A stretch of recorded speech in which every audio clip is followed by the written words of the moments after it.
بالنسبة للناس اللي بتتابعنا جديد، لو حابب تعرف شرح السبحة ابعت لي في التعليقات وانا هبعت لك ما شاء الله، وانا هبعت لك الرابط بتاع شرح السبحة بالتفصيل.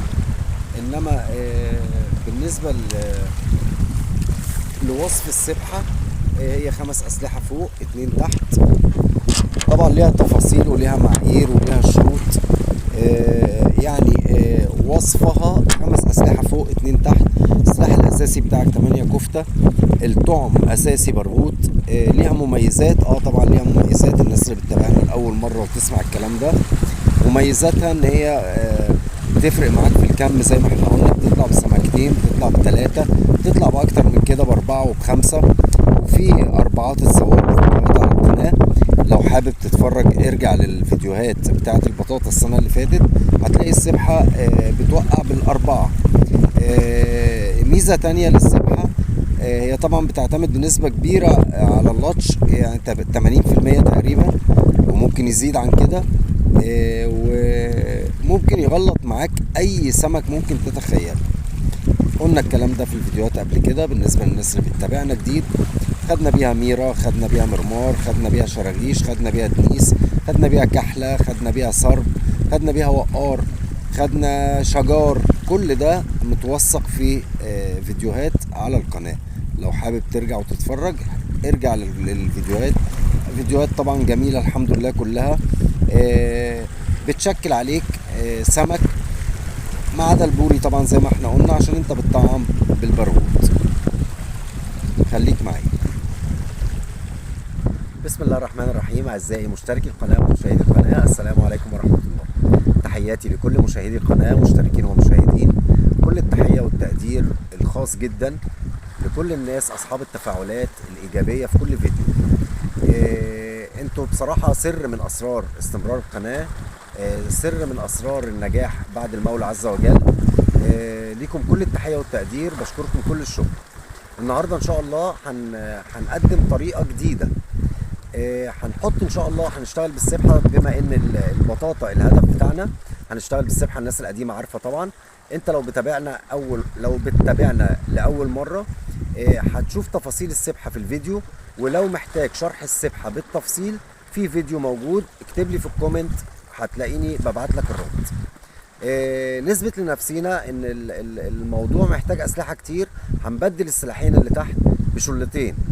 بالنسبه للناس المبتدئه، الشليت ده عباره عن 3 اسلحه في جزء واحد، حد جدا ومدبب جدا. هنستعمل شليت رقم 10 او 11. لو انت مبتدئ وبتستعمله، تكون حذر جدا في الاستعمال معاه. ليه؟ لانه مؤذي جدا. بما ان البطاطا بتعيش في مجاميع كبيره، وده بيرجع لانها من اكتر الاسماك اللي بتبخ في الميه، يعني من السمك اللي هو بيفرغ بكتره.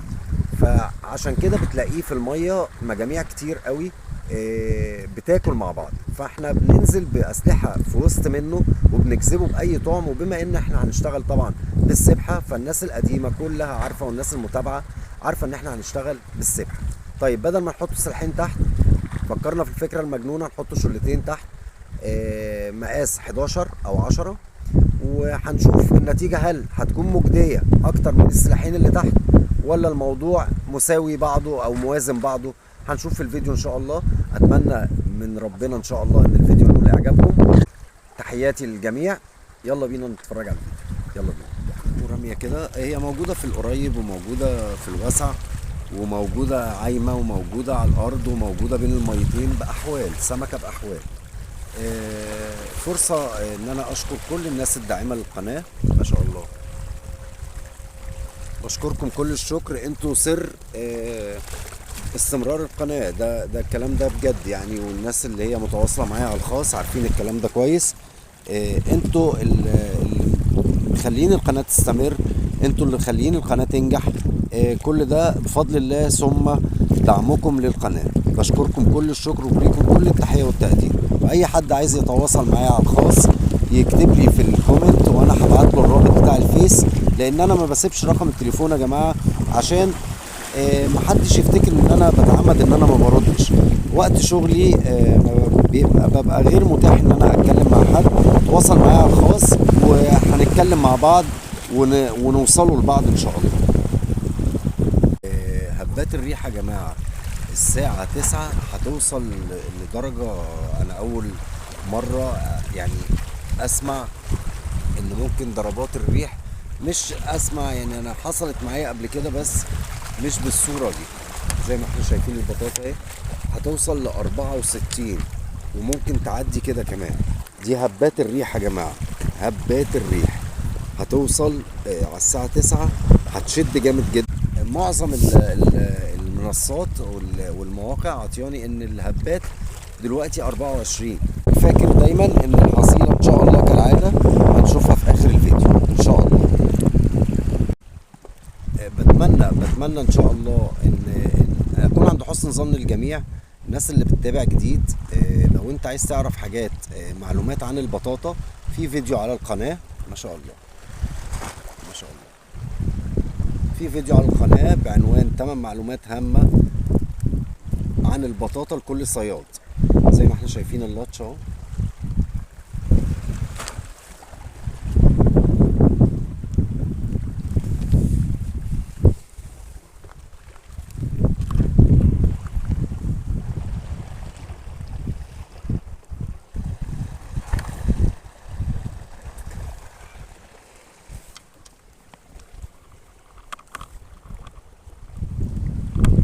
بالنسبة للناس اللي بتتابعنا جديد، بنقول لها ان السبحة بتعتمد اعتماد بنسبة كبيرة جدا على اللاتش زي ما احنا شايفين.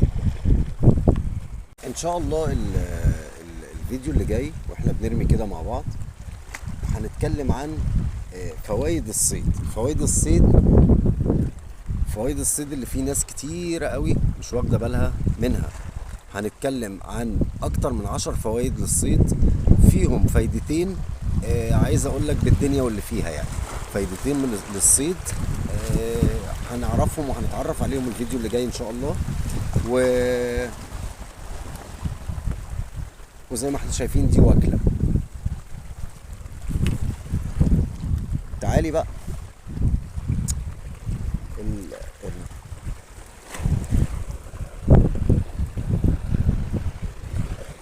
الريح شديدة يا جماعة.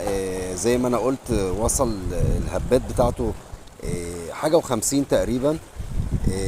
فالموضوع صعب جدا وانت قاعد على المية والريح يشد كده بالطريقة دي يعني. اتكلمنا في الفيديوهات اللي فاتت عن بعض مخاطر الصيد اللي بنواجهها احنا كصيادين. اتكلمنا مثلا عن الادوات اللي احنا بنستخدمها، لازم نبقوا حذرين وحريصين جدا واحنا بنستعملها في التعامل معاها، وبالاخص الاسلحه طبعا. وقلنا ليه حذرنا من الناس اللي هي بتصطاد على الحواجز، وحذرنا الناس اللي بتصطاد على الشواكيش او على الصلبان. لازم وانت بتتحرك انت باصص تحت رجلك، يعني ما تسرحش، لان الغلطه مش حلوه، الغلطه بتزعل. دايما البلوكات اللي بيطولها ميه لازم اتحرك عليها واتحرك عليها بحذر جدا. زي ما احنا شايفين الشلوتين اللي تحت شغالين شغل كويس جدا يعني. زي ما احنا شايفين دي كبشة سمك. زي ما احنا متعودين في كل فيديو ان احنا بنشوف كده واحنا شغالين كبشة سمك واخدينها في وقت قليل. بطاطا احجام حلوه قوي، موزه احجامها كويسه جدا. كله سمك يتاكل، يعني سمك محترم ان شاء الله خير. لو انت بتتابعنا لاول مره ما تنساش الحصيله بنشوفها في اخر الفيديو. شوف الحصيله كامله ان شاء الله في اخر الفيديو.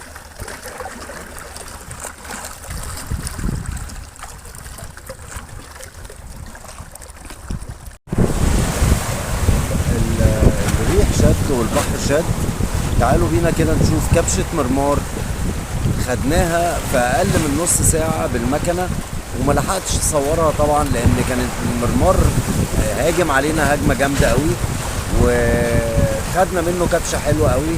تعالى بينا كده نشوف كبشة المرمار اللي احنا خدناهم في نص الصيدة كده عاملين ازاي واحكامهم عاملة ازاي.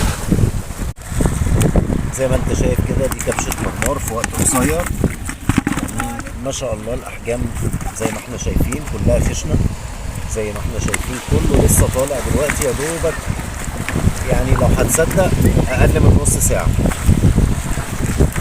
كبشة مرمارة اهي زي ما احنا شايفين، وان شاء الله استنى الحصيلة في اخر الفيديو.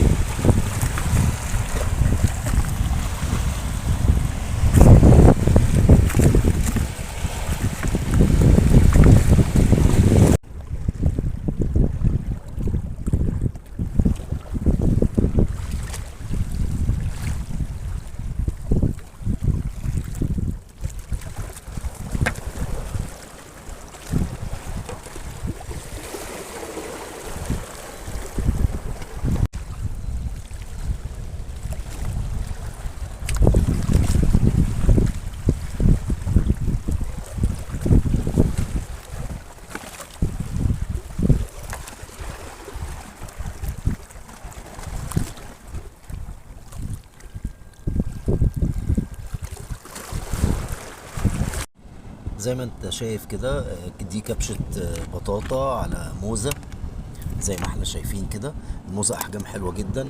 البطاطا بقى حدث ولا حرج، يعني زي ما احنا متعودين في كل نص فيديو كده بنشوف كبشة من الحصيلة. البطاطا حدث ولا حرج. من اكبر احجام البطاطا اللي انت ممكن تقابلها في سواحل ام الدنيا بلدنا الجميلة. طبعا هنشوف الحصيلة في اخر الفيديو، خليك معايا عشان نتفرج على الحصيلة كاملة ان شاء الله.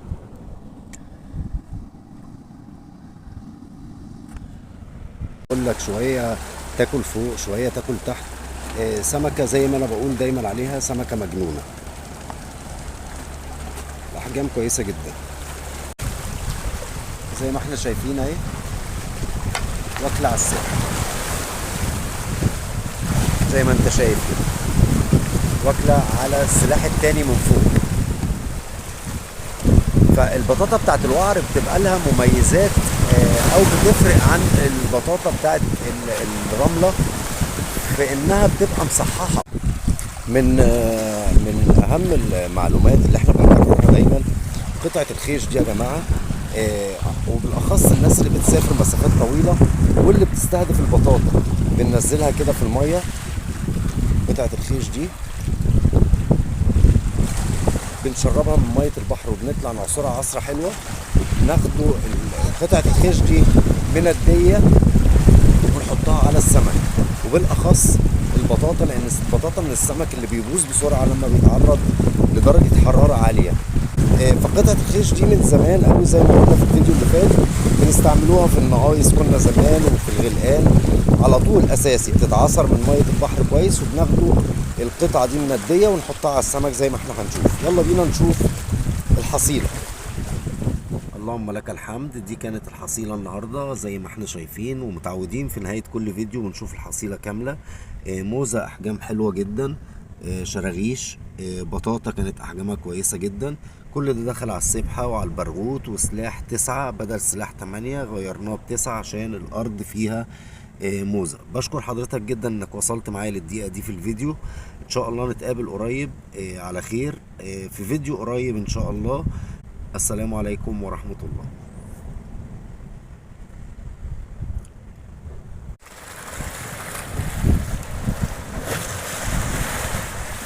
زي ما احنا شايفين قطعة الخيش اهي بنحطها على السمك وعلى الحصيلة اهي زي ما احنا شايفين. تعالى بقى نتكلم عن الحصيلة وننهي الفيديو، وان شاء الله الفيديو يكون نال اعجابكم. بغطيها كده بالطريقة دي بعد ما عصرت قطعة الخيش. بتحفظ البطاطا، لان البطاطا من السمك اللي بيبوظ بسرعة زي ما احنا قلنا. بقفل كده بس وبسيبها على كده تحت ساح بقى مسحش. قطعة الخيش دي بتحفظ السمك. يلا بينا نشوف الحصيلة بالتفصيل.